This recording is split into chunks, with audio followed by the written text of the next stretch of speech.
Pagbukas ko, ito yung bumungad sa atin, oh. Putol, oh. Muntik na talaga mababali yung buong board, oh. Matindi yung pagkasunog niya sa lanta. Walang natira na output dito. Ito yung literal na ubos. Ito short,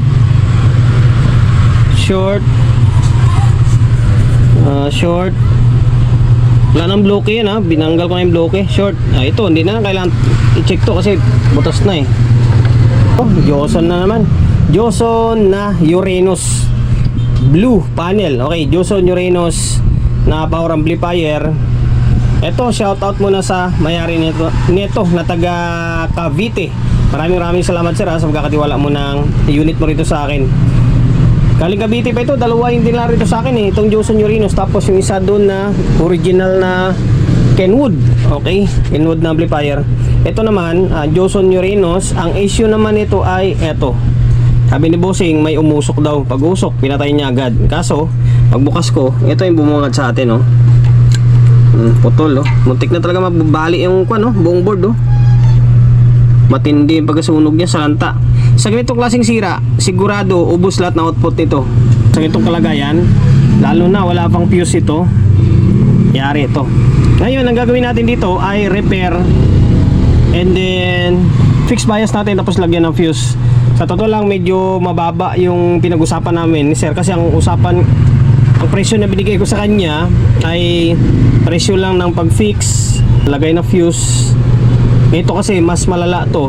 Siguro magpapa-add na lang ako. Naintindihan naman siguro ni Bossing kasi kitang-kita naman yung kalagayan ng unit niya, eh.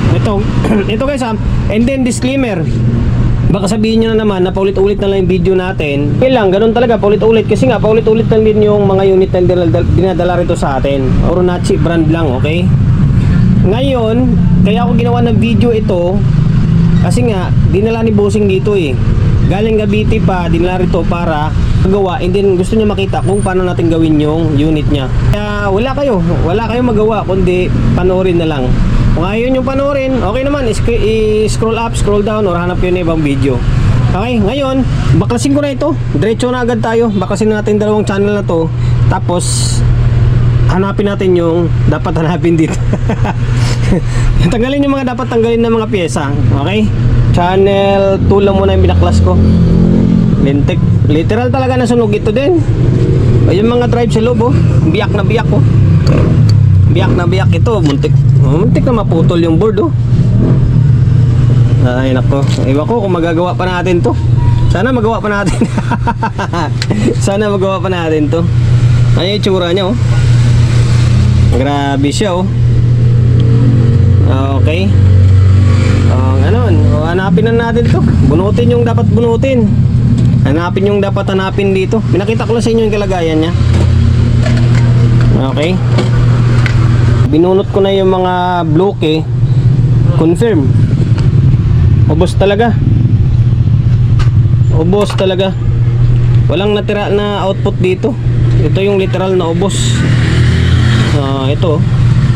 Short.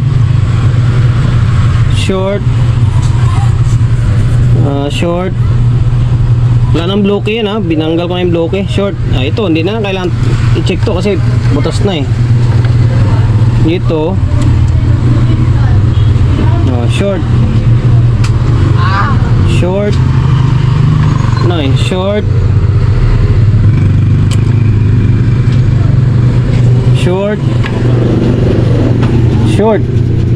short. Ubos lahat ito. Ito sigurado ubos din to. Itong 5401551 wala rin, biyak din, no? Grabe siya, oh. Okay, sa inabahaba ng oras. Eto na, nabaklas na ko na lahat, hindi, pinalitan ko na lahat. Diba, sunog lahat sira lahat ng output. Ito. Sunog din lahat, o sira din lahat ng mga bloke na to. Matik yan. 1, 2, 3, 4, 5, 6, 7, 8, 9, 10. Kaya patayo lahat, oh. Patayo na lahat. Ngayon 10 ohms, ubos din dito. 1, 2, 3, 4, 5. Dito sa kabila, may tinira naman tayo ng 1, 2, 3, tatlo. Okay, tapos yung pinalitan natin, ito 150 ohms. 150 ohms dito. Ito naka-usli ito, abang to para sa may, kasi butas to dito para sa may output yan, pagdudugtungin na lang mamaya. Okay, tapos ito 5401, 551 sira. Himala na hindi sira yung mga 41, 48 dito buo. Tapos dito 10k, dalawang 10k sunog. Ito 1837, 4793 sira. Tapos saan pa? Ito 10 ohms. Tapos dito 2.4k, tapos 270k. 270 ohms. Okay? 2.4k, tapos 270 ohms dito. Ngayon Phoenix bias na natin 1.8, tapos 220 ohms. Ano pa? Ano pa ba pinalitan natin? Itong relay, matik na to. Mukhang kailangan na natin palitan to para sigurado. Pero tingnan ko muna kung nagre-relate or hindi. Obserbahan ko muna bago siya palitan. Sa ngayon, ang kulang ko na lang dito is yung mga output, tapos dito sa may bias niya. Tapos sabay testing. Ito ginawa ko, tingnan nyo, dahil butas siya, o nag-jump tayo. Wala, gagawin at gagawin mo yung ganitong diskarte. Awkward mo siya tingnan, pero gagawin at gagawin mo yung ganitong klaseng diskarte. Diba? Wala ka na magagawa dyan, kundi gagawin mo talaga to. Diba? Okay, ngayon, paano to? Lagyan ko muna ng bias to dito, tapos testing siguro natin. Ito, day 2 or pangalawang araw sa paggagawa natin ng Joson Uranus na nasunog yung board. Bali, inabot tayo ng kagabi. Ngayon, ito, tinaniman ko na ng output agad. Okay? Para bilis na yung video natin. And then, pahabol ko pala, nasira din yung relay section niya dito. Itong relay, pinalitan ko na to. Ito yung relay niya, oh. Pinalitan ko na rin. Pinalit natin is Broadway ito. Tapos yung isang 5551 dito, ayaw mag-relay, ayaw trigger yung relay kasi sira rin yung 5551 niya, isa dito. Okay? Saan ba yun? Saan ba nilagay yun? Basta pinalitan ko to, kaya mapapansin nyo, mas matangkad na to, isa oh. Ayan, 551 lahat ito. 1, 2, 3, 4, 5 6, 7. Isa lang pinalitan natin. Isa lang ito. Tapos pinalitan natin itong relay. Tapos kapag itong mga sunog yung board, check nyo rin itong yung 50 volts na 1 UF nito, kapasitor. Kasi nasisira rin yan. Ito, sira rin, lumubo siya oh. Ayan, pinalitan natin to. Okay. Ngayon itong D669 pinalitan na rin natin yan. Ayan, para sa bias niya. Ngayon tingnan natin, pasensya na kayo, awkward na awkward yung ginawa natin, kaso wala eh, no twist tayo. Tingnan nyo yung sa may butas dito, babarnisan ko na lang mamaya yan kapag magiging okay na. Ngayon try natin isalpak sa may kuwan, ibalik ko sa may supply nya, tapos testing natin. Ibalik ko na sa may supply nya. Ngayon dito nakahang to kasi wala nga, tinanggal natin yung board eh, pinagkopyahan natin yan. Ngayon ito lang muna. Okay. Ayan, nag-normal na siya oh. Dalawang ilaw. Ayan, dalawang ilaw niya. Importante lang dito, mapalitan mo lang yung mga sira. And then yung sunog, madugtong mo ng maayos. Okay na yun. Tingnan natin yung bias niya kung meron. Ayan, meron na. Kumalo ano siya eh. Ayan oh. Goods na to. Ito sa may butas. Oh, kahit dito meron oh. Dito goods na, pwede na laban yan. Sa totoo lang guys, ang dami ko na nagawa ng mga ganito, yung mga butas-butas na to. Minsan sa CE5 madalas nangyari rin yun. LX20 nagagawa naman natin. Basta importante, masundan mo lang yung mga dinya, madugtong mo lang na maayos, makuha mo lang or makita mo lang yung mga sira, mapalitan mo, okay na yun. And then ito, lahat ng mga itim na yan, kung maaari, kuskusin mo na kasi gagapang yung kuryente yan. Tapos iba-varnish. Okay? Balik natin sa may balik natin sa heatsink yung dalawang board. Naibalik ko na yung dalawang board. Ayan, saan ba yun? Saan yung binarnish natin? Ito to. Ayan. Wala eh oh. Binarnish natin yan. Tapos ito yung isa. Tapos yung isang channel pala, Phoenix bias ko na rin. 1.8 tapos 220. Okay? Ayan. Ngayon balik natin to. Ay hindi, saka ako na-apply balik. Maglagay muna ako ng fuse dito. Ang problema ko, wala na akong fuse holder. Hindi tayo nakapamili. Ngayon ang gagawin ko nito ay siguro kahit alambre na lang na makapal. Wala, hindi ako nakabili, pasensya na. Hindi pa ako nakapagpakyapo ulit. Nakapagpakyapo man ako nakaraan, nakalimutan ko bumili. Wala na pala akong stock. Ginawa kong diskarte kasi naubusan nga ako ng fuse holder. Ito naman talaga dating ginagawa ko nung wala pa akong nabibilan ng fuse holder Hinang lang ito, alambre. Or di kaya ito, paanong transistor ng mga pinagbunutan natin na sira. Ito. Yan, pinutol natin. Tapos yan yung ginawa nating paanong fuse natin. Okay? Ayan o. Diskarte lang, di ba? Kung gusto nyo magkaroon ng fuse line yung unit nyo. Ito yung isa, tapos ito yung isa. Masunod na araw pa siguro ako makapagparaon Tapos kung saan siya nilalagay, dito. Ayan. Dito yung isang pa, dito yung isang pa. Tapos putulin mo to.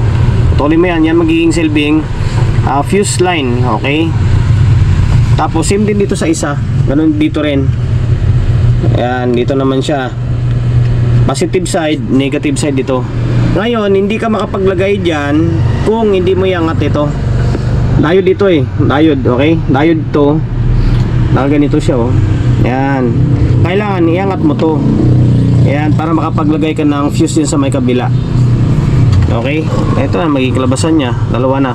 Tapos, ang ginagamit ko rito na fuse, ang amperahe ay 15 ampere lang. 15 ampere ang ginagamit ko rito. Yan, 15 ampere, 15 ampere. Ngayon, kapag nalagay mo na yan dyan, balik mo ito. Hindi gagana yan pag di mo ibalik yan. Tapos, make sure na mahinang nyo Kasi, nangyari na sa akin yan, hindi ko na hinang. Kaya pala po wala yung tunog niya. Okay, ngayon balik natin to. Tapos balik natin yung board, testing natin Sana wala na ibang problema. Pinalik ko na yung power supply natin. Okay, ito magiging labasan nyo. Ayan. Importante may fuse na siya. Ngayon, pero kung may fuse to guys, kung may fuse ito agad, malamang hindi sana naubos itong transistor Akalain mo ubos, di ba? 10 piraso. Kung gaano kadaming piyesa na ubos Grabe. Ngayon tinornilyo ko na ito. Yan, nakatornilyo na yan.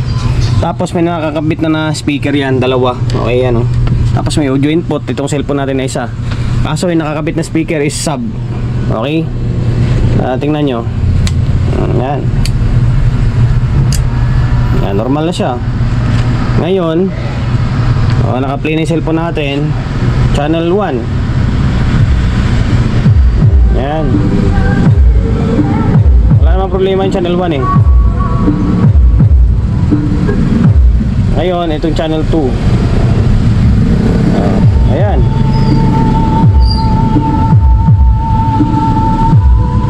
Dalawang channel. Makapirate tayo.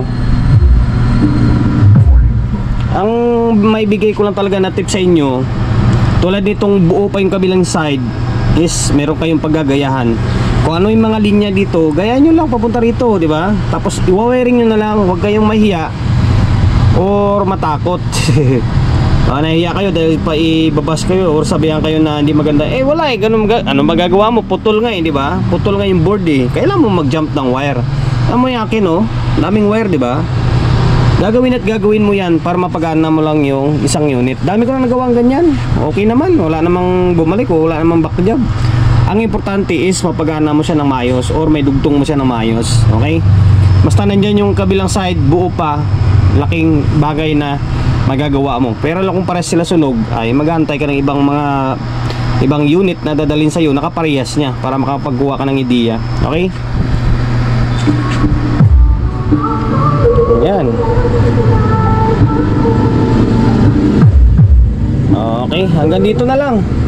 Sana nakapagbigay ideya ako kung may ideya ako na nabibigay sa inyo. Okay? Sir ng taga Cavite, mali okay nito. Nagawa na natin ng paraan yung Uranus mo na power amplifier Maraming salamat.